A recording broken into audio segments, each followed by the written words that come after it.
This week's podcast is brought to you in part by SuplexApparel.com. Suplex is a clothing brand team of professional wrestlers consisting of Zack Sabre Jr., Matt Riddle, Jeff Cobb, Rey Mysterio, and more. Not only do the wrestlers wear it on their gear and to the ring, but you can also wear it. Their winter range is out now. T-shirts, hoodies, jackets, beanies, and even the Zack Sabre replica track jacket has been restocked. Pro wrestling-focused clothing for wrestlers and fans alike. If you live in America, December 13th is your last day to guarantee delivery if you want it before Christmas. And that's because Suplex Apparel ships worldwide. Make a purchase, suplexapparel.com. This is the Art of Wrestling with professional wrestler Colt Cabana. All right. How you guys doing? Come on in, sit down, relax. You're about to listen to the Art of Wrestling, a professional wrestling podcast. It's a life podcast. It's a personal journal. It's an entryway into the minds, the souls, the hearts, and lives of the world of professional wrestling. I am your host. My name is Colt Cabana. Hello. And we are not live here sitting in my studio in Chicago, Illinois, but we are live at Starrcast. Well, why would I even say that right? Starrcast? That's an edit point. Probably not. We are live at Starrcast 2018 in front of a live studio audience. Before we go any further, this is a fan-supported, listener-supported podcast supported by people just like you. We give it to you free of charge every single Thursday. ColtCabana.com, iTunes, SoundCloud, wherever you get your podcasts from. A couple great ways that you could support. Rate, review, and subscribe on iTunes. Tell a friend. Tweet it out. Facebook it out.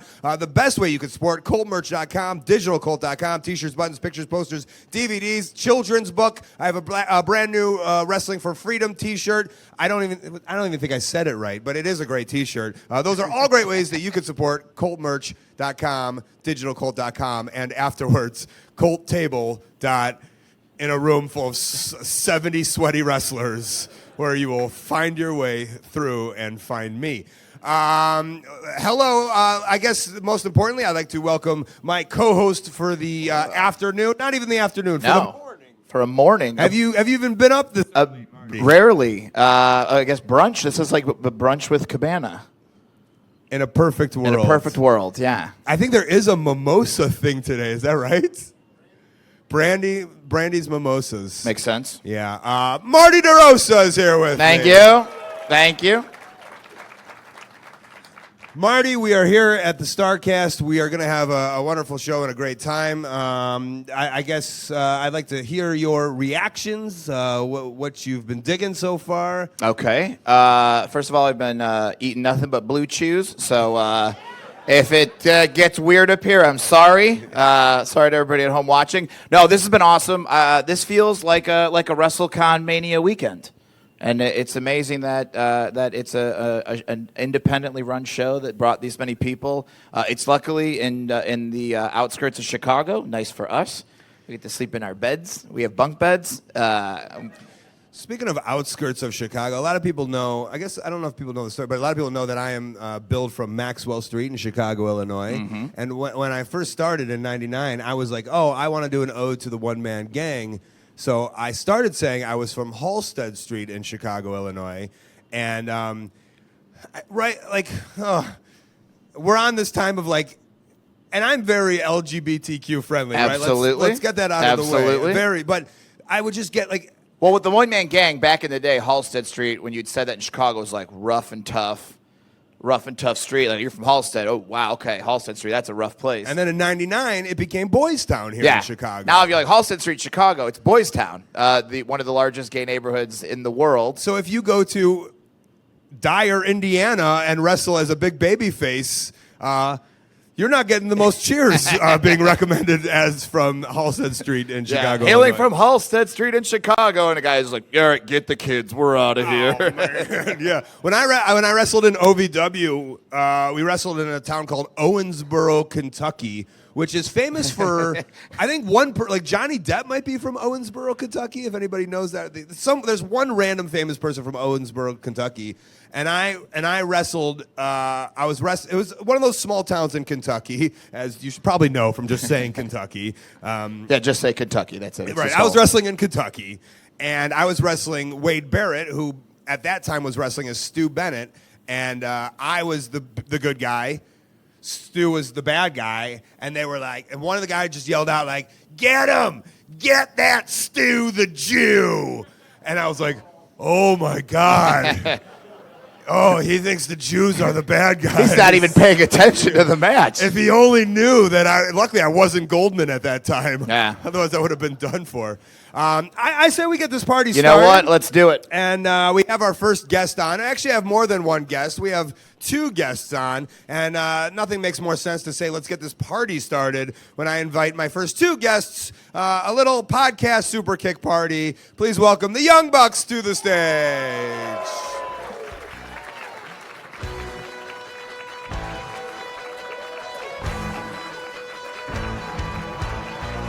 Sorry, guys, we don't have pyro, but, you know, what are you going to do? There's kind of music being played for you guys. I hear something. What up, guys? That was the saddest music intro for you. Yeah. That's like in real life and on the internet, like last night, pyro music, and then here they're just like, na-na-na-na-na. That's like when I used to like wrestle on TV for TNA, and then the next day I'd be doing my day job. What was your day job? I worked in a machine shop with literal like hot ovens and big gloves. And Hold like in on, No hold Holds on. Barred. Like in No Holds Barred, where Zeus fought that one guy. Well, pretty much. You got a 1 clap for a machine shop. You working Are my you- day? All right, yeah. It's like, I work in a machinery I too. still I have relate scar- to you, Young Bucks. I still have now listen, scars in my arm. If one day you go to that one big company and you're in their office with the big weird old guy and he asks what you did for a day job, don't tell him you worked in a machine shop. Otherwise, your gimmick's going to be real weird. Okay, you said you still have scars from doing what? So I would work with these really hot ovens because I would mold rubber parts, and I would burn myself on a daily basis. So I just have scars all over my arms from doing that. Yeah, it sucked. Nick, do you have any job? I mean, you guys. So you were Matt. You were probably 25 when you were able to do it full time. Is that right? Or Yeah, give or and take. so then you were 16 or 9, Nick. Around there. Did you have a real job yet? No, I worked with my dad in construction. Just making music? No, he used to do construction, so I would General help contractor. him with stuff like that, painting. Stuff I did like that too. We would paint houses and we would do roofs and we would carpentry and Yeah, just you stuff name like it. that, but Plumbing. not an actual real job. We so. built a couple houses with my dad. And you built a house last night. Yeah. Professional. In my head, I feel like these guys got paid to backyard wrestle. Like, I feel like the rest of us did it for nothing, but like the Bucks somehow like got money out of it. Like, yeah, like the mom comes out and gives them each an envelope. And you know, we said that. Matt and I, we looked at the monitor. We said we literally went from the backyard to this, and it was pretty humbling to see. So this weekend is all in my head. It's all about like the celebration of independent wrestling, and that's what I want to talk about a lot on this podcast. And so I do want to start with you guys about the backyards, how everything was put together, how the promotion was put together. Marty just made a joke that your mom gave you the payday envelope of whatever your allowance was, maybe. But I feel that was probably real. Were you selling merchandise in your backyard, or were you selling like instead of a lemonade stand or anything? Well, we got allowance, of course, but it wasn't like that. But we literally saved up our money, and for our birthdays, we would say, we don't want any presents. Just give us like $100 each, and we'll save our money. Jesus. Yeah. I wasn't getting that kind of money. we were lucky. And we would just save our money for months on end because we wanted to build this ring. So we saved our money from throughout a couple of like Christmases and stuff. And finally, my dad's like, listen, I will match whatever you guys save to help build this ring. And somehow my dad, I mean, he's a general contractor, but he should know how to build a professional wrestling ring, right? Like, he kind of figured it out. And looking back now, I'm like, man, that's probably the best ring I've ever had. It's like the softest bump. Like, the rings I wrestle in now suck. Like, I took a Canadian Destroyer last time. I'm like, oh my God, this ring hurts. But yeah, so he matched it. And we literally went to a Lowe's, and we bought the lumber, and he figured out how to weld, and like we did this thing, and we cemented the post into my backyard grass, literal, like it was in my backyard, so it was a permanent ring. And that's how it got started. Because basically, it was even before that. If I rewind it, we used to wrestle on mattresses, and my mom and dad hated it, and they banned us from doing it. Did you ever break a bed? Several hotel beds too. Like we would enter the room, and then Nick would just jump off and just elbow drop it, and destroy it immediately, like several times. And this was last week. Yeah. I took the Bible I got for my communion. I stacked a bunch of books because I broke the like little roller thing off the frame of the bed. Right. So I stacked books. I just grabbed a book, and it was the Bible that I got from my communion. And when my parents found out that I broke the bed, they were like, "What are you doing?" And then they saw that, and they're like, "Oh man, you're an animal." So, But so yeah, they were like, "Listen, if you're gonna do this, let's do it right. Let's build the ring." So we built the ring, and that's kind of how it got started. All the neighborhood kids came over, and we wrestled literally. I think it was like Monday, Wednesdays, and Saturdays, if I recall. It's 3 days a week, and we practiced for hours. But did you put on proper shows? Yes, we did. We eventually, once we got good enough and confident enough, we would go flyer our neighborhood, and the kids would show up. And at one point we became pretty we were like local celebrities. The cops would stop by on a Yeah. weekly basis. Yeah. And they knew your name? No, not that well known, but like Mr. Instant Replay and Slick Nick.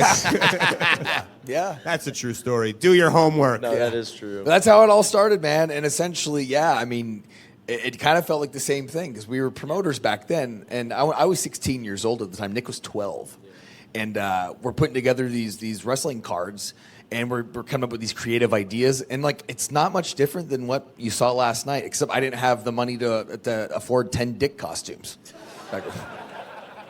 I guess we got to get some scoops from last night, right? yeah. We had that plan for literally 8 months. When I sent Dana, my wife, Mrs. Matt is her new brand now. When I sent her a link to Amazon with the thumbnail of those penis costumes, I said, "I need 10 of these immediately."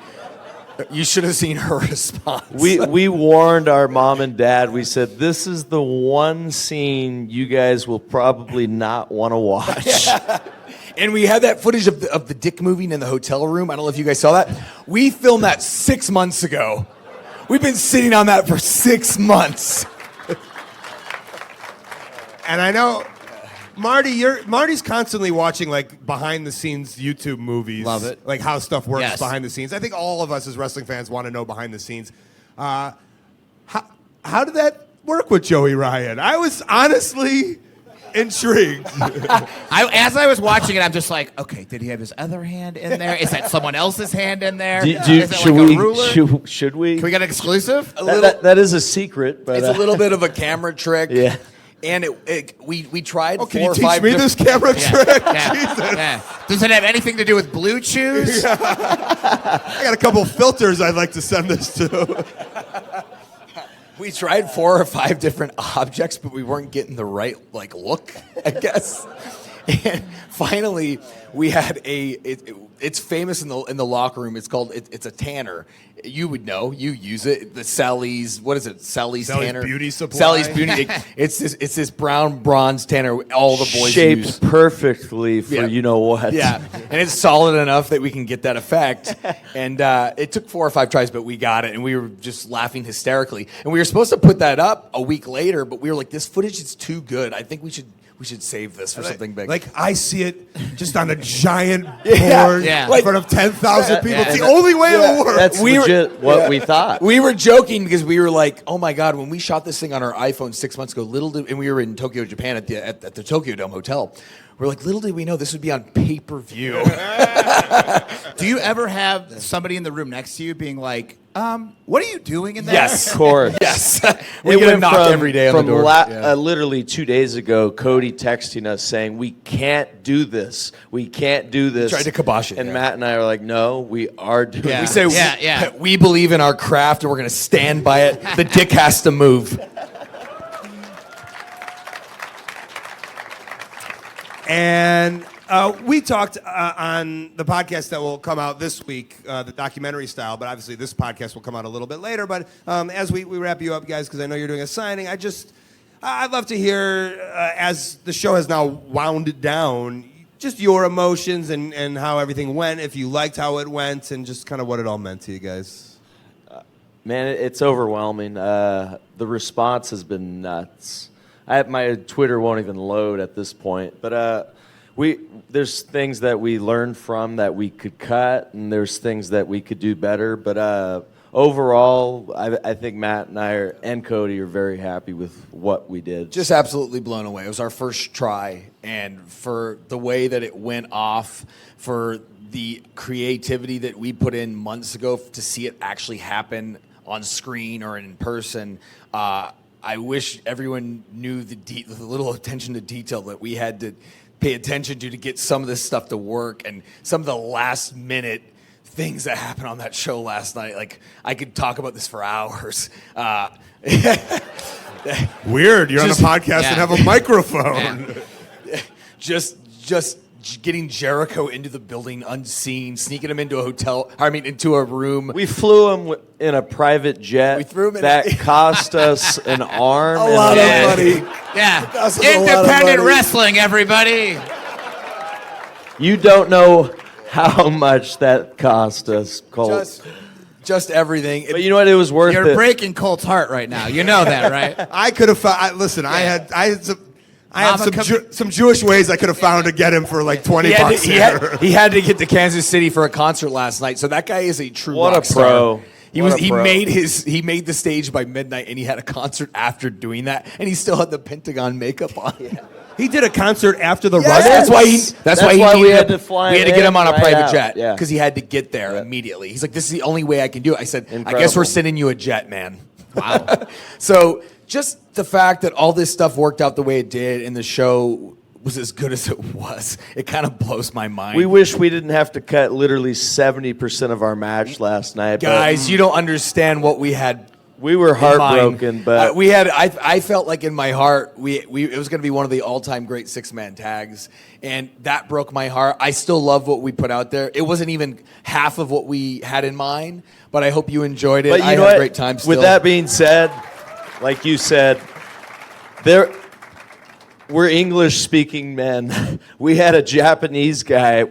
Spanish-speaking Mexican guys. For all six of us to somehow get that on the fly was crazy. They were yelling at us, "We're going dark in 30 seconds," and we were nowhere near where we needed to be. So I don't know how the heck it happened, but we somehow got to the 1, 2, 3, and I heard it went dark immediately. Yeah. Like the announcers didn't even get to say goodbye.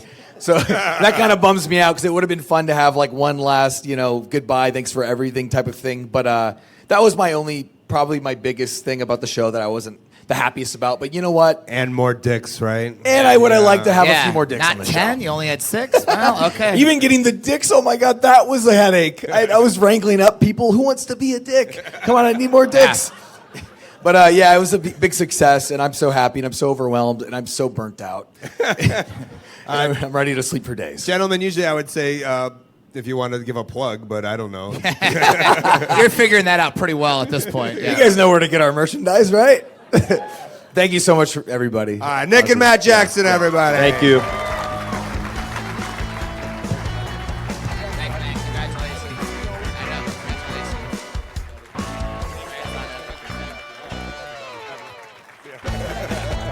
All right, I'm going to make a quick little interruption in the podcast to help promote one of our sponsors, Action Heat. Right now, I'm in the mountains of Oregon, and you better believe I'm wearing my Action Heat socks and long sleeve shirt. It's battery heated clothing, heat on demand.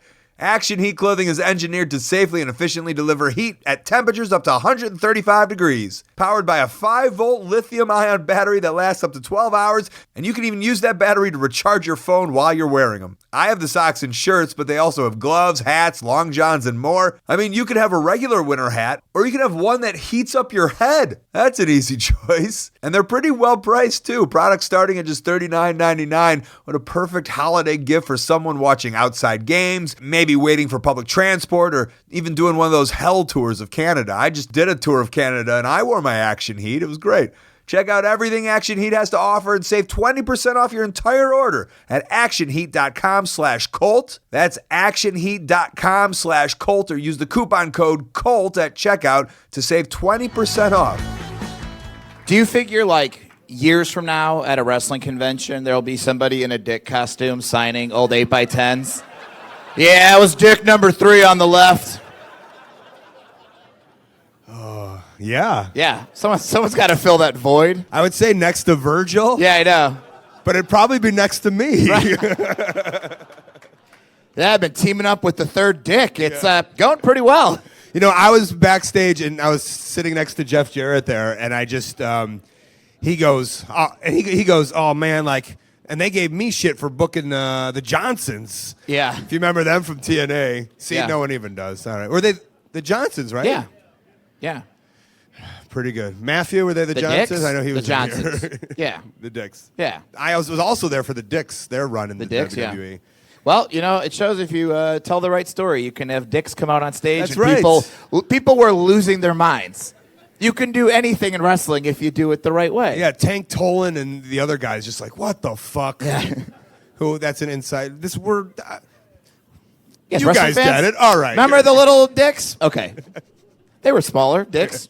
They weren't big dicks. They were decent sized dicks. All right, let's bring out another friend. That's how he wants us to bring him up. Talk about dicks for way too long and then bring me up on That stage. was his credits. He said, Yeah. you know me from Dicks and other things. Please welcome to the stage, Unprofessional Wrestling's Jimmy Jacob. Yeah.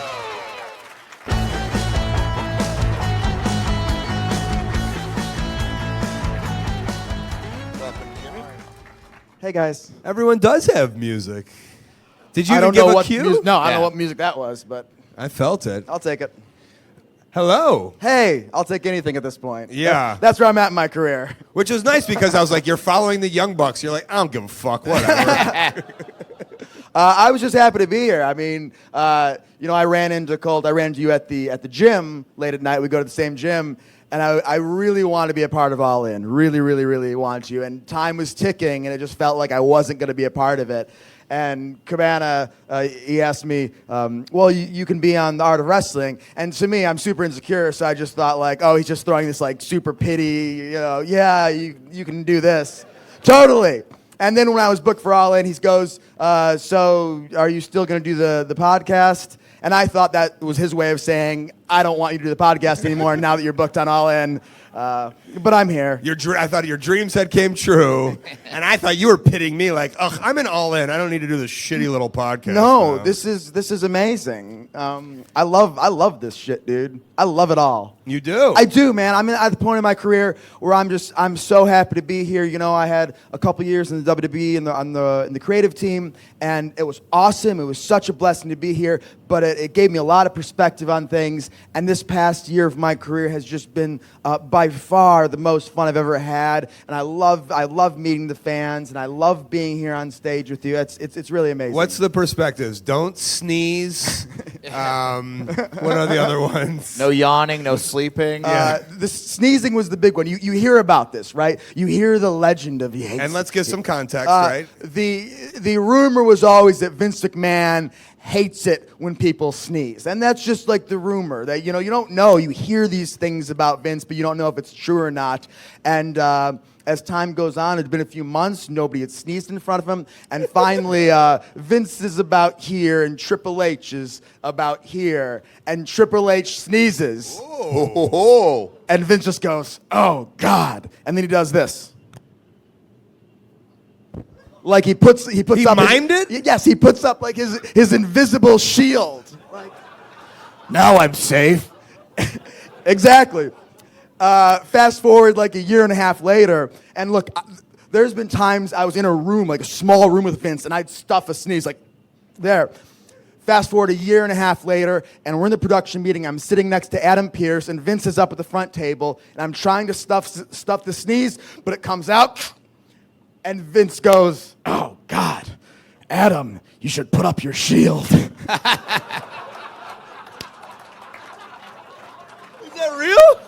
Put up your shield. Weirdly, that makes him more relatable. Like, Yeah. he's so cute now.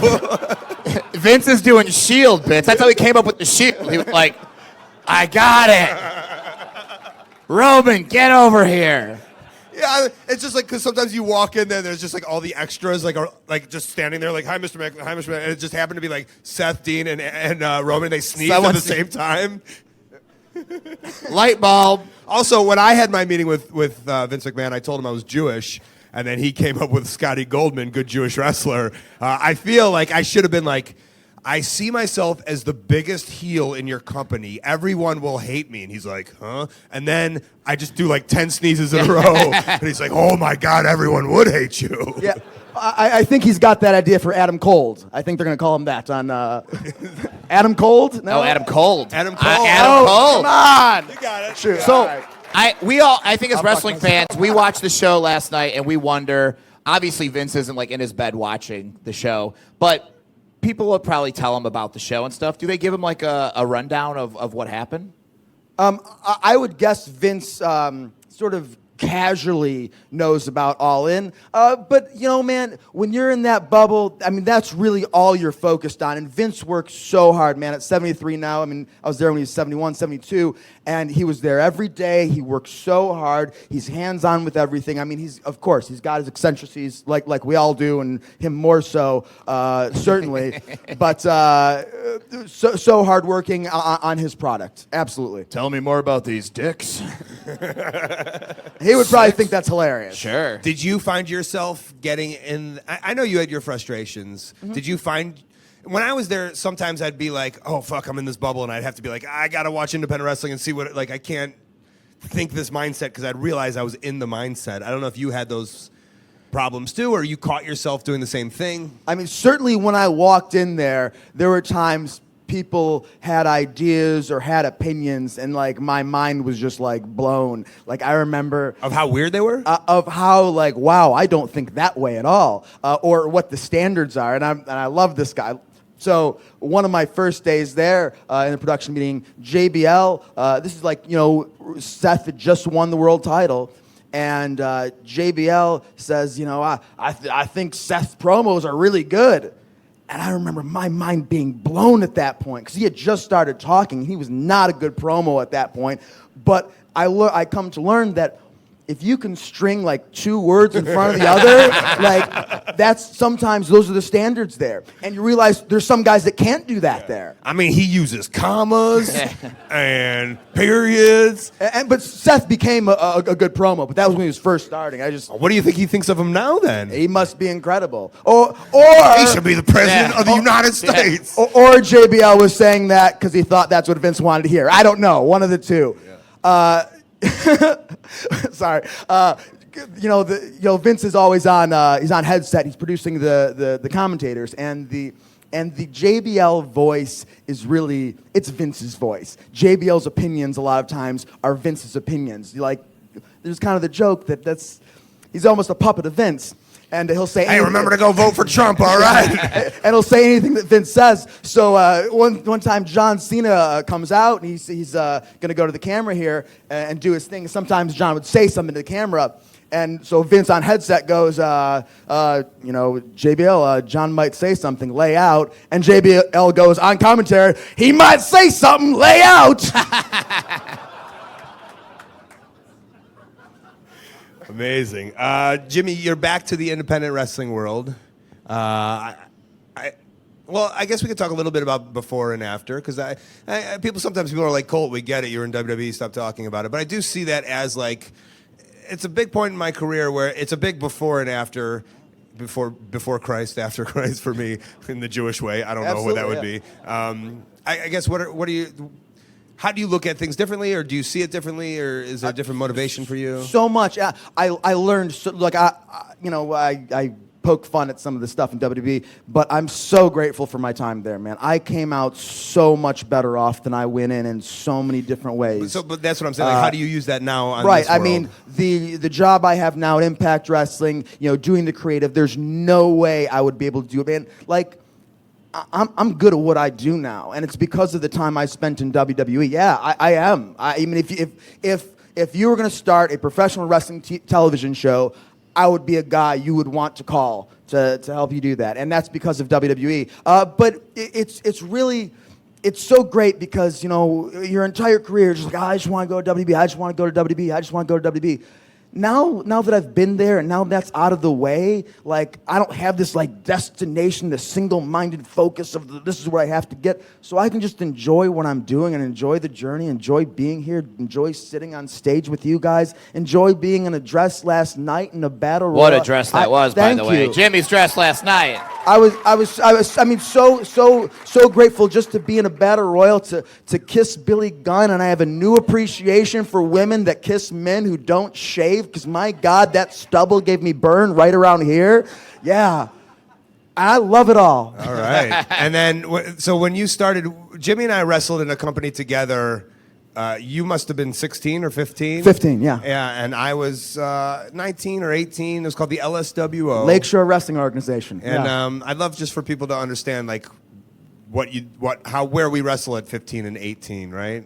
It was in Holland, Michigan? Holland, Michigan, in a little, a small little warehouse about a quarter the size of this building or this tent here, and it was a lot of kids that didn't know what they're doing. A trainer named El Tejano, Joe Ortega, who kind of, he knew a lucha style, so guys weren't really trained all that well. But it was awesome, man, because we were all just young kids and we just wanted to wrestle, and we wrestled. It was so much fun. And I remember who would come to these shows, because they had a TV show on the local access, right? Mac TV, channel 6 and 7. Say no to drugs and gag violence. That was the tagline for it. It's great. Yo, I found some old videos. I was converting all my tapes to DVDs, and I'm watching some of this stuff, and it is like, it's legit like Southpaw Regional Wrestling. It is so bad. It's so good. I posted something on my Twitter of like a say no to drugs like PSA I did. I'm like 15 in my tights, and I'm like, when I'm in this ring, I flip, I jump, and I jive. But there's one thing I don't do. That's drugs. Drugs are something that won't get you anywhere, especially crack. The only way we get high in wrestling is off the top rope. Like that was. And he still remembers it. It was great. And it looks like it was filmed in the 80s. It's amazing. Jimmy, where can people find you on whatever they want to find you? You can find me right here, right now, in this moment, 'cause that's all we have. The past is just in our minds. The future is just a What if in this moment they're on their phone looking at Twitter? Where would they find you? In thismoment.com? In that case, unplug, look up, look around. So I'm looking at you, the guy in like the sixth. There you are. Stay there. The guy, yeah, get off your phone. F it all. I don't want you to find me on Twitter. I don't want you to find me on Instagram. I want you to find me in real life and give me a hug and say hello. That's what I want. And a kiss. Jimmy Jacobs, yes, everybody. thank you, guys. Thank you, Jimmy. I don't know if we have... Oh, you got outro music, too. Are we guestless for a bit? We got to kill time, Marty. Hey, no problem. Want to tell a joke? No, just kidding. What'd you think of the Battle Royal? I think I should have won. Yeah, right? By a round of applause, I want to know who knew the masked luchador was who he was. Okay. All right, by a round of applause, who didn't know that was Flip? It was so funny because you hear these stories, you hear these stories of like we slid Chris Jericho in and we didn't tell the boys, right? And there's other instances like where John Cena makes his Royal Rumble, right? Mm-hmm. And so for some reason they really wanted to make that a secret that Flip was the masked guy. And so some of the people like wouldn't say it. And as we're like kind of going over the bits and bops of the Battle Royal, they wouldn't say it. And I'm not going to say who wouldn't say it, but some of the whatever. And then, I mean, obviously he's in the back dressed in it with his mask off. And I'm like, are we still... Did he try to speak like shitty Spanish? And you're like, I know it's you. Yeah. You're like, no. And for some of us were like, while he had the mask on, we were like, oh, hey, I'm Colts. What's your name? Yeah. And he'd be like, and he didn't know whether to play the part or not. He's like, hola? Yeah. You know who this is. Colt would be the guy in the 80s being like to Nikita Koloff, like, you're not Russian, stop. We're at a McDonald's, be a real person. Oh, no. Yeah. I am. No. My head shaved. Russian. Clearly Russian, head shave. Speaking of Russians, we got a great guest coming up now. Let's welcome our next guest to the stage, Hurricane Shade Helms.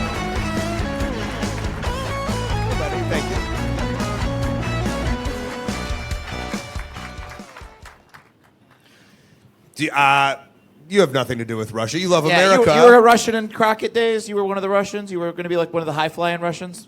I don't really rush a lot, but I have been known to hurry up. Oh, I think it would be. I ain't Russian. I'm her. No, well, no, you were right. I was wrong. I'll keep the comedy to you and the professional comedian on stage. Hello and welcome. Thank you, man. Thank you for having me. I think I've been on the Colt Cabana podcast quite a few times. Great talker, and I'm a big fan of your podcast, brother. Thank you very much, and I'm a fan of yours. We are celebrating independent wrestling. I feel that this is a celebration of independent wrestling. I thought it would be fun to have you on because there's a couple points I do want to talk about. I want to talk about the early days and the fun independent stuff, but I was thinking, I was thinking about you, and Because you elbowed the shit out of me in that battle royal last night? I did. By dropping a knee on my belly is how this happened. In the corner, I'm laying there. He drops a knee on my belly, and his elbow cracks me right in the head. Right there. You see that shit? Wow. I did get you. Yeah. And I didn't see the elbow, so I didn't know it was him. I thought somebody threw some shit at me. I was like, what? I should have went with that story. Bastard. It was. And that's through a leather mask. I know. I'm sorry. This is weird. He hates me Stiff now. greenhorns. these strong style guys. Yeah. So you were very much, so much in the southern, I always say like NWA Wild Side or that kind of, you'll correct me when I'm wrong. But then you went to WCW, and did like the older generation look at you as like this indie guy coming into our territory? And did the same thing happen in WWE when you came in? Did they see you as this kind of bottom guy and the way you worked your way up to kind of changing people's perceptions? Does that make sense? I'm not much of a talker. At least when WWE, when I went there, they knew who I was. In Right. WCW, they had no idea. And because, I did the indies. I started the indies as a referee in 1990. And then I started working in 1991. So, of course, no social media. It was impossible to get noticed.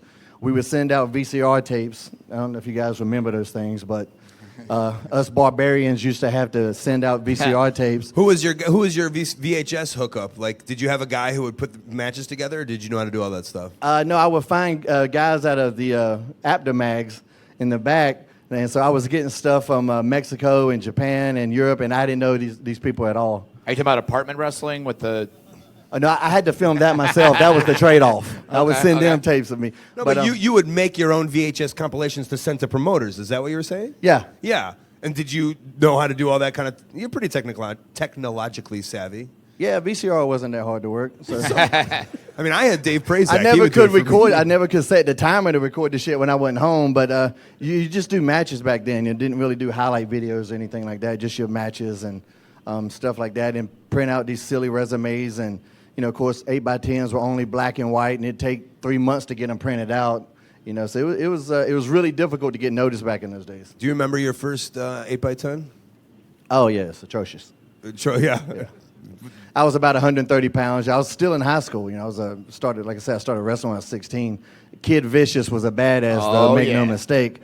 And and I got these big ass glasses like Joey Janela wears now. They don't fit my head at all. Mullet was rocking hard. Where does the name Kid Vicious come from? I mean, Jesus Christ. Did you elbow him? I kind of just thought it was funny because obviously at 130 pounds I was shredded, but as an amateur I was a little prick, as an amateur wrestler I was pretty mean. So Did you ever tell Sid you were Kid Vicious? yeah, I told him. He thought it was funny. There I you mean, go. he actually stole the name. He stole Sid he Vicious. flat out stole the Yeah, name. so He was reading the after. Yeah. He was going to the local shows. He had ears and eyes everywhere. I can only assume. So I mean, it was kind of funny. It took me forever to get rid of it, because then there came a point where I was like, okay, I don't want to be Kid Vicious anymore. But then all the promoters liked the name, and I had no stroke or say so in anything. And it was like, no, we want you to be Kid Vicious. So I was like, for like 7 years before I was able to get away from it. You're pretty marketing savvy, and I remember when I left WWE, Joey Styles was like, you should change your name to something different. And I was like, no, like I've spent so long to make Colt Cabana. I want Colt Cabana. I'm surprised you didn't. I realized like if I was ever to change my name, like all the things that happened as Colt Cabana, people would forget that name and I'd have to kind of restart over. And you were like, I want to restart over. Or did you even think about that when you're like, I'm no longer Kid Vicious? the next guy. Yeah, I mean, it wasn't like I had a real highlight reel as Kid Vicious. You know, I mean, I was doing you- pretty good, but yeah. You build. I mean, and you know how it is because this is how you build one fan at a time. Like that's how I always felt was like, and I even felt like, well, those 20 people who watched me in an armory in Minnesota, like they remembered me as Colt Cabana. I don't want to lose them if they liked me. No, I mean, I probably made up for that, like with the website. I was like the first pro wrestler I even heard of that had his own website. I had it before they actually had websites. It was just message boards, and you had to dial up and get all this weird shit. And Angel Fire? and Angel Fire, GeoCities? Geocities, however it was That's how pronounced. they say it in Carolina, Geocities. And, How did you feel, because you're talking about building your name and stuff, when you were Sugar Shane Helms, Cruiserweight champ, it felt like you had all the momentum in the world. Then you go to WWE and it's like, well, he's Shane. We're not really you know, it's just like everything. You feel like you're making all this headway, then it's like, not so fast. Well, that wasn't all that happened. I think I told the story to Colt before. That first, I was supposed to debut and have a couple matches with Chavo to establish me as the Cruiserweight champion. At the time, Billy Kidman was the bigger star, and so I was going to always drop the title to him, but we were going to do it in Atlanta, Billy's hometown. And hometown, but that's what WCW was based out of. But you know, of course, the first televised WCW match, Booker T and Bagwell didn't go quite the way they planned, and so they looked to the locker room and decided that me and Kidman could have the best match, which is a compliment to us. But now they're going to hot shot the angle, so I don't get to be established, and I don't get to do the Chavo run. It's just going to be me and Billy the first night. So my debut on a WWE audience is me dropping the Cruiserweight title. And then also that day, I'd done some house shows at Sugar Shane, but they come to me that day, and that's when they tell me I'm not going to be Sugar Shane anymore. I can't do the Vertebreaker, so they can't use my entrance song. No sugar babies. No sugar babies. So I lost my gimmick, my entrance, my championship, my name, all in one night, and I was just going, oh, fuck. And This can't be a good thing. Hacksaw Jim Duggan sitting in the corner with like 25 gimmicks. Like, Yeah. But, I mean... and Did they pretty much tell you, figure it out? No, they wanted me to be Hollywood Helms because I sound so Hollywood, you know. And I just wasn't on board with that for two reasons. I don't sound Hollywood. I know what I sound. I got a weird-ass accent. Who's you know. they? Yeah. Stephanie McMahon was the one that told me that. That's what they wanted Hollywood to call me. Helms. Hollywood Did they never Helms. think Hogan was coming back or Well, because, anything? I mean, with the Sugar Shane and the babies, I had the real flashy robe. yeah. You know, they were just trying to play off of that a little bit. But what you just said, that was another thing. There was another guy that just was Hollywood. Yeah. Kind of did an okay job at He it. did, Yeah. yeah, you know. I was like, They were like, Also, Bob Holly used to be Hollywood Bob. You know, you don't want to piss that guy off, right? no, I don't remember that. Yeah, Hollywood Smoky Mountain. Bob? Yeah. Oh, okay. also, And, they probably saw. I can only assume that they saw you doing stunt work in Ready to Rumble. maybe yeah. maybe like- that was it. Ah, Maybe that yes. was it too. The so. greatest You Hollywood. know, one of your co-stars, David Arquette's walking around back there from Ready Yeah. to Rumble. Have you had a chat with David Arquette now that he's back in the biz? Oh yeah, of course. Yeah, we've stayed in touch ever since Ready to Rumble. Is he enjoying his newfound He's a fame? I don't maniac. know. He loves wrestling. You know, he got such a bad rap from some of the purists. You know, when Vince Russo made him become like, who would say no if somebody said, "Hey, we're going to make you the WWE champion tonight"? What would you say? You shut the hell up. Security, get him out of here. Yeah. We would all say yes. Yeah. And he said yes. He would go, can I just be one of the dicks, please? It's a lot less pressure. I heard Nicholas said no, and they had to talk him into Yeah. it. Yeah. I'm going to high school, man. It's a lot of pressure. I'll just be a tag champ. You know, but he donated all the money. You know, Yeah, he to did it the right charities way. He and like, stuff. if you look at that, donated money to wrestlers' families. Yeah, and super good guy. Yeah. And did I guess there's some place in my heart for Ready to Rumble. Yeah. Is there any weird stories on that? I know Canyon hooked you up with the gig. Yeah, I mean, it's just I had to be out. I got fired for being late one time, and the AD kept knocking on my door, and she was just trying to, like, she would go, "Are you ready?" And I was like, "I just got here." I wasn't late because I didn't stay. I had to stay in Hollywood, and this was an offset. Because he's Hollywood Helms. Hollywood you know, Helms. Clearly. See, I guess it makes sense now. And like anyway, I just had walked in there, and she saw me go into the trailer. 30 seconds later, she's like, "Are you ready?" And I go, "You say?" I kind of thought she was joking. I was like, "No, not really. I'll be a few minutes." Shut the door. Like, I take my shoes off. "Are you ready?" And then I realized, like, she's serious. Like, "Are you serious?" Like, I'll get ready if you just stop interrupting me. I'm getting ready as fast as I can. And then literally a minute later. And of course, you know, I'm generally pretty cool, but now she's pissing me off. It takes a lot to piss me off, but once Now I'm the there, Kid Vicious is coming out. once at him. I'm there, I'm there. And so I open the door, I go, "Hey, fuck off." And so they heard me say that. And so they were going to fire me. And then I was like, all right. But they were trying to bluff me because I don't give a fuck. I didn't want to do this shit anyway, you know? And so I went home because I'd already been paid. I got paid up front. So I'm going, you want me to go home? We'll check you. Guys, never pay a wrestler up front. It's bad news. No, I got paid to help coordinate the stunt scenes. That part was done. All the stuff I had to do with Dave, because I was David Arquette's stunt double, that was, if I didn't do it anymore, I wasn't going to lose anything. I'm fine at that point. So I said, okay, I'll go home. And then Canyon goes, what the fuck? And it got all sorted out. But it was the best story, personally for me there, is that they were doing a scene in the Olympic Grand, famous wrestling arena in L.A., and had about maybe 1,500, 2,000 extras there. You know, it was the scene in the movie with the big finale. And Jimmy King's character came out to King of Rock, Run DMC. And so they're trying to get the crowd to sing along to the words, but the crowd didn't know the words. And the director's going, why don't they know the words? I mean, he goes, why are they not singing along? And I was just right beside him. I go, maybe they don't know the words. Why don't you just tell them the words? And he goes, does anybody know the words? And I go, I know the words. And he goes, okay, can you tell them? And so I had to get on the mic. And so I'm literally rapping in front of 2,000 people, the King of Rock. And so I grew up on hip hop, so just for me personally, that was a cool ass moment. Yeah. And they're all doing the fucking like Eminem thing. It was pretty cool. That's awesome. Where you at on the internet, Hurricane? Brazzers mainly is the main thing. Yeah. Spend a lot of time there. Yeah. Shane Helms.com, that's my Twitter, my Instagram, even Tumblr, which constantly gets hacked by the porn bots. I don't complain, but it happens. I'm not changing my password anymore. Yeah, I did you it gotta like go 10 incognito. times. You gotta go incognito I when don't you know go to what's Brazzers. happening here. But ShaneHelms.com is the website. I try to keep it easy for everybody. All right, the Hurricane, everybody. Thank you, guys. Thanks for coming. Thanks for loving wrestling.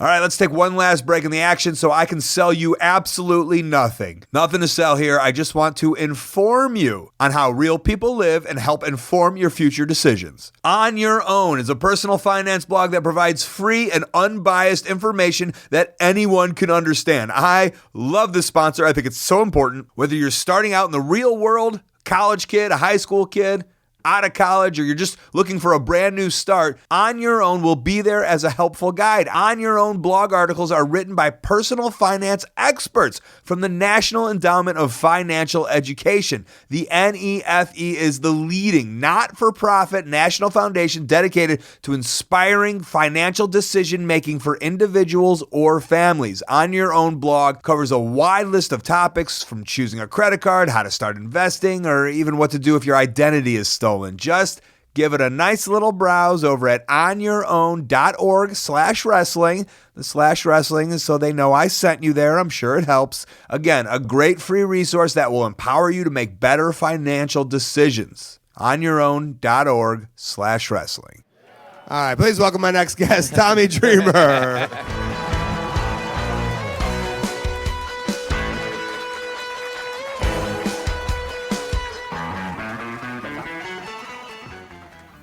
You've seen the trends in people wearing things in wrestling. T-shirts were a big one. You were wearing the T-shirt. A lot of people thought it was all I was right. the pioneer for wrestling and T-shirts, damn it. Colonel Buck Robley actually was the pioneer, then Mick Foley, then Tommy Dreamer. What were the trends when you first started? What was everyone, like tassels?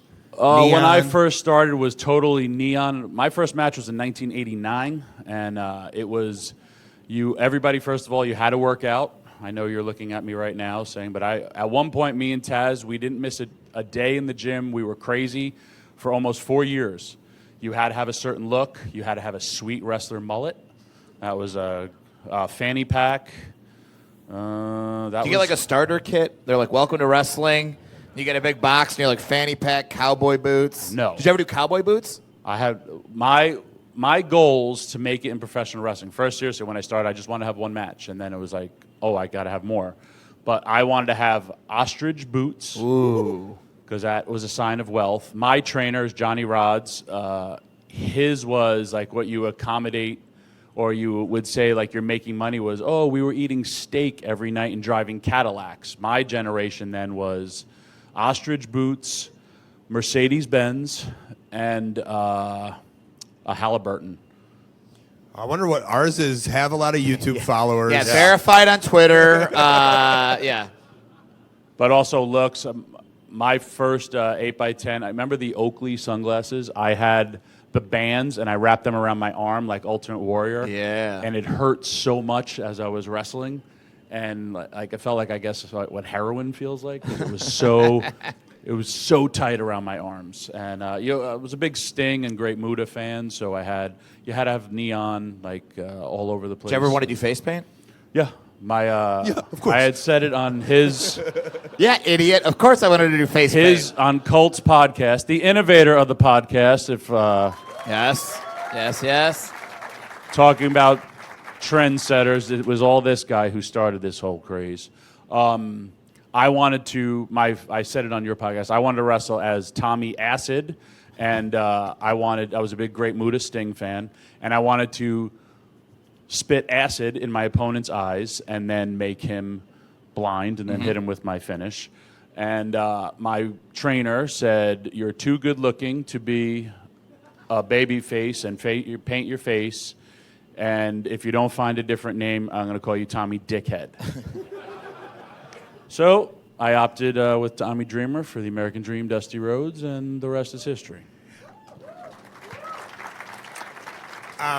So last night was this show with 10,000 people for this independent wrestling show, and it was kind of interesting, the difference between the locker room. There's a lot of young people who couldn't believe they were doing this, and then there was, I was talking to Ray, and as I was talking to Ray on my podcast, I was just like, I had to stop myself being like, oh, this isn't crazy for you. This is something you do. But I kind of, do you remember maybe the first kind of bigger show that you did? I don't know if it was Corluzzo was running those big shows in Jersey at the time. No.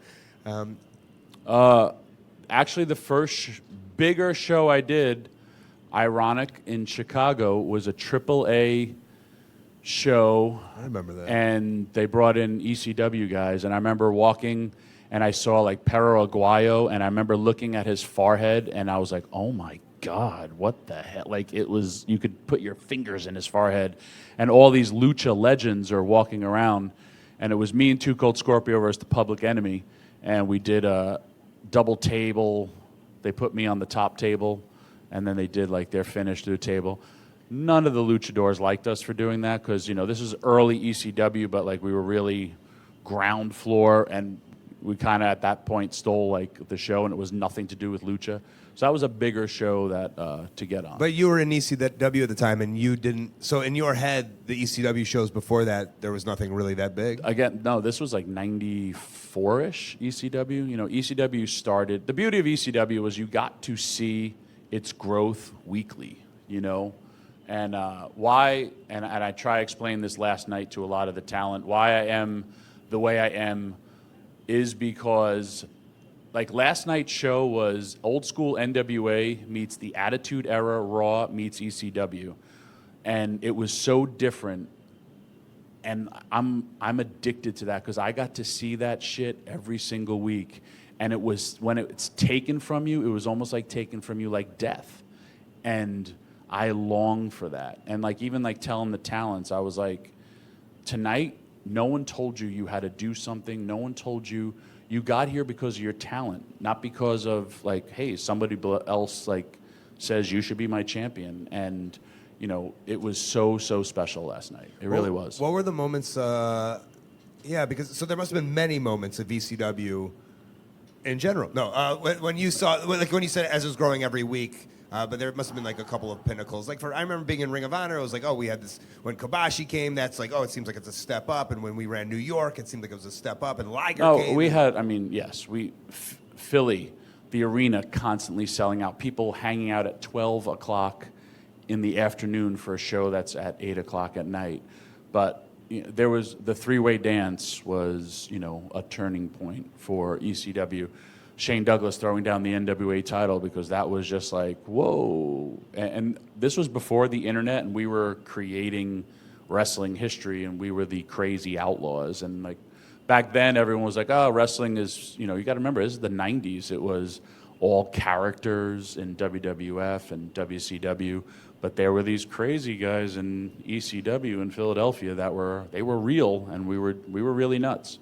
Did you do something? Do you have a memory of something that you did where you're like, I might get a lot? And there's a lot, but maybe something where you're like, I'm going to get a lot of heat for this. I don't know if it's the right move, but maybe it is in the long run. When I kicked out of Jimmy Snuka's splash, like that was the first where we're appealing to smarter wrestling fans. And in ECW, you never knew what was going to happen. But like when I did that, like people were first booing me, and then when I kicked out, they were like, "Oh, that wasn't supposed to happen." And then Snuka looked in his crazy eyes, and he was like, Wait, tell me the story on this. You just kicked out and you weren't supposed to. No, I was. Okay. But nobody, like, it was different, man. It was just like me and Paul, and I mean, I wasn't friends with Paul, but Paul was like, "I want you to do this," and Jimmy's like, "Okay, brother," you know, and I always thought Metal Maniac would be the first one to kick out, but, you know. And when I did it, like, it was like a what? Like a hush. And then Jimmy's like, "You fucked up, brother." And then he hit me with like 3 more, and I started bleeding internally. And then he pinned me, but people were like, "Whoa, did this fucking kid kicked out of the..." But Paul made everything special. He really, really did. But I mean, and I say this, like, if it wasn't for ECW, like Mikey Whipwreck, guys, when I say this to you, Eddie Guerrero, Dean Malenko, Chris Benoit could not get jobs in wrestling because they were deemed too short. And they were so talented. And then Paul was just like, let them wrestle. And wrestling got over. And like when you talk about special moments, I got to see like Eddie Guerrero and Dean Malenko put on like 30-minute matches where I was just like, oh, you know. And Did you ever have to follow them? Oh, all the time.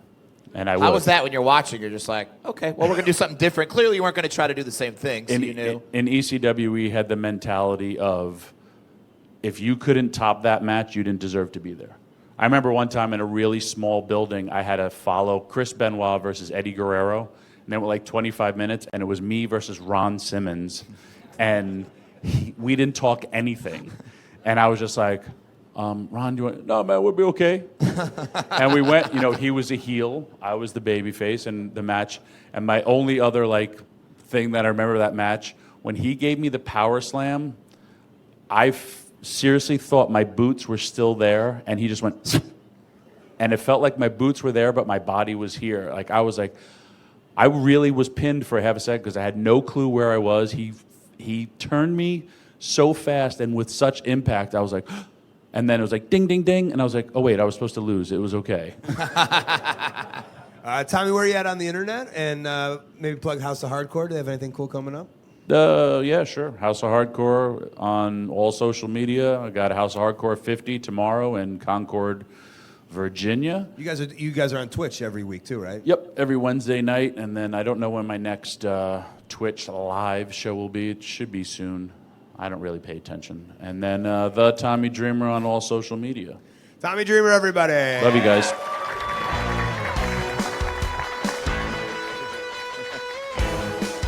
Tommy Dreamer's available for dog walking also. He did a great job with Pharaoh last night. So if you have a dog, he's like a kind of a dog whisperer. Yeah, that dog was just walking around backstage all night. We just assumed, like, a lot of us, the wrestlers, were just like hoping it would like pee on the ramp and everyone would start slipping around. I think they walked it out for a second, and a lot of us were scared that he there did was the entrance with Cody. Yeah, with Cody, and we were like, oh fuck, are they doing like we have to assume Cody? It's his show. He's gonna do pyro for himself, right? And like that dog would get freaked out. That dog was a pro. He really was. None of you guys got self-tanner on the dog when you were petting him backstage? Like Cody's like, guys, who got self-tanner on my dog? The Bucks are like, sorry.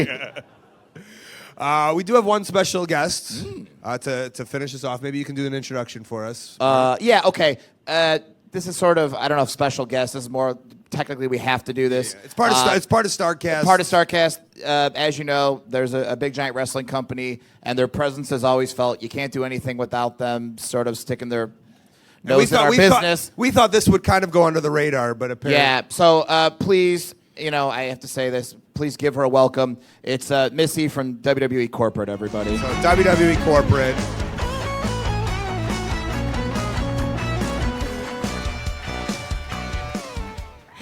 Oh, boy. Hi, everybody. Hi, Colt Cabana. He legally can't go by Scotty Goldman anymore, so if you call him that, it is a fine. No. Nobody calls me Yeah, that. we're good. Okay, well, I don't know a lot about indie wrestling, so I'm just here to do a corporate survey. Who are you? I'm Marty. And you? I'm his partner. I just do comedy. Never mind. I'm not a wrestler. Okay. Well, I'm here to give a corporate survey. Legally, none of you can leave until we're done with this, so you can smile a little bit and enjoy yourselves the same way you do every week watching Raw and SmackDown. Are they? Listen, I get that you're all indie fans and you read The Observer. We call that Dave Meltzer's fake news. Okay, so we're trying to give you fans what you want, so I'm going to do a survey. Is that okay? I mean, it's not. Legally, it's not, You're but right. you Yeah. have to do it. You have Okay. no say.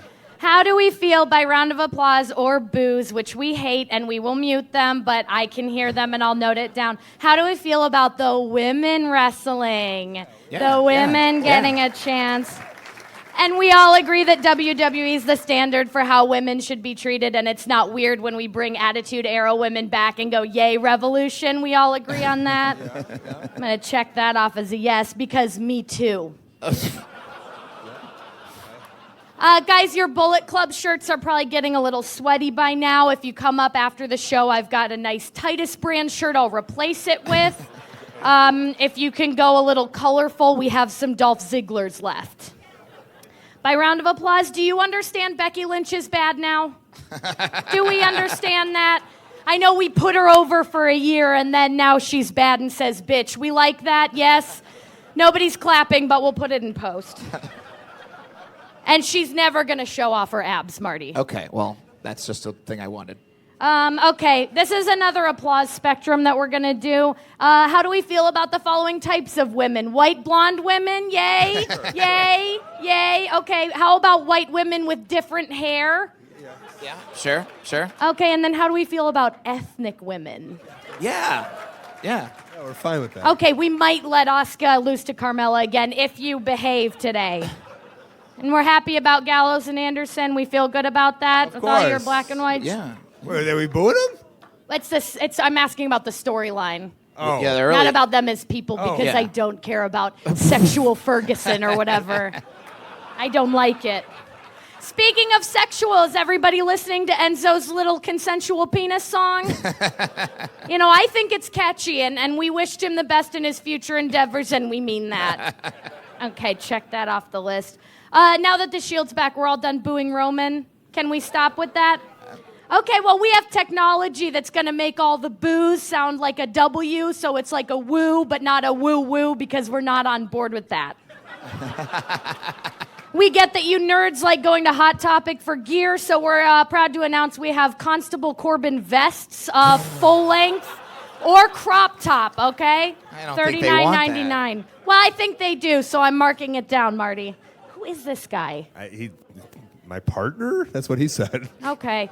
Hey, is Jack Swagger using his name on the indies? Legally, you have to tell us. I'm going to check up on that, okay? Everybody look to your left and look to your right. If either of those people are Neville, let us know. We can't find him.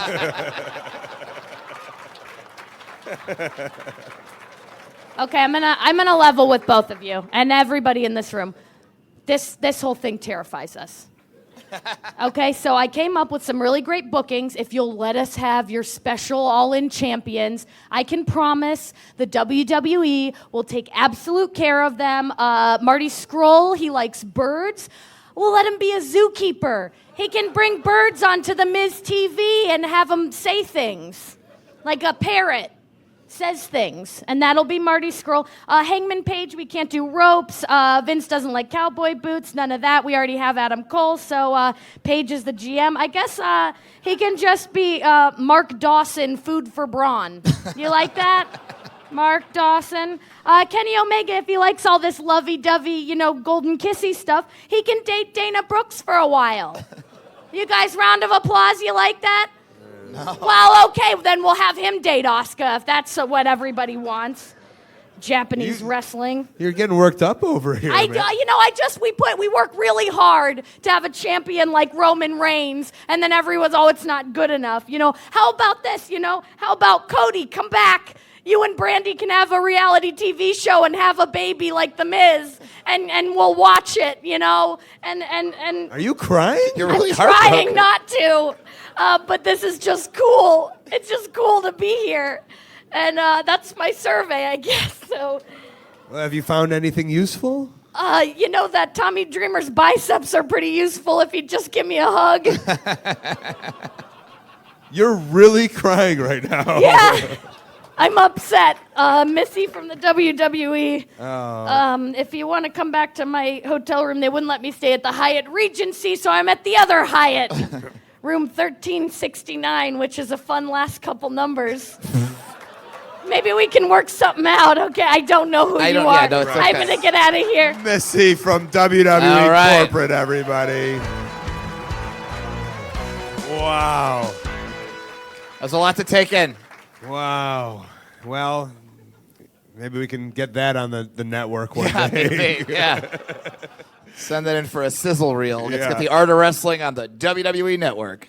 Marty DeRosa, thank you so much for joining me today. Can we listen to you and some girl named Sarah Yeah. who happened to kind It was of weird. look Missy like- from WWE Corporate had a badge that said Sarah Shockey. I do a podcast called Marty and Sarah Love Wrestling, and if you liked some of that shenanigans, we're doing our show at the podcast booth at 1 o'clock. Yeah, 1 o'clock.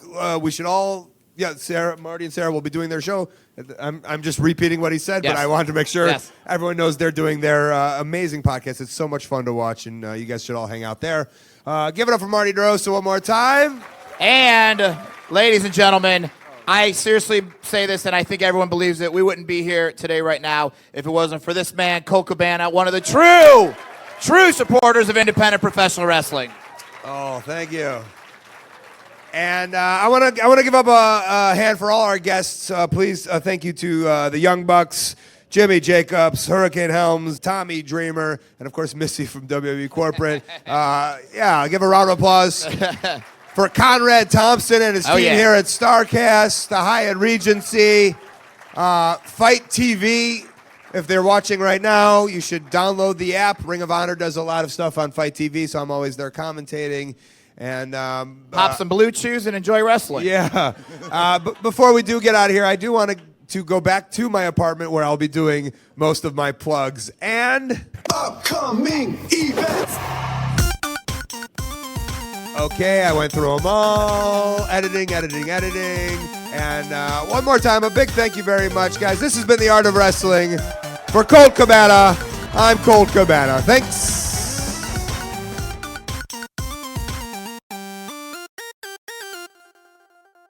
Hi, I'm John Pollock. And I'm Wei Ting. And last year, we were fired. Wished well in our future endeavors. So I said, hey, Wei, Yes, John? it's time to launch our own television station. That's f***ing crazy. I mean our own website. That's better. And so we launched postwrestling.com and became our own bosses. Every week, John and I spend way too many hours reviewing wrestling with shows dedicated to Raw and SmackDown immediately after they air, plus coverage of every pay-per-view and more. Best of all, we are completely listener-supported through our Patreon, the Post Wrestling Cafe, with bonus shows guaranteed each week, including our live video show, The Cafe Hangout. Come by postwrestling.com for daily news updates, analysis, podcasts, and the biggest names dropping by.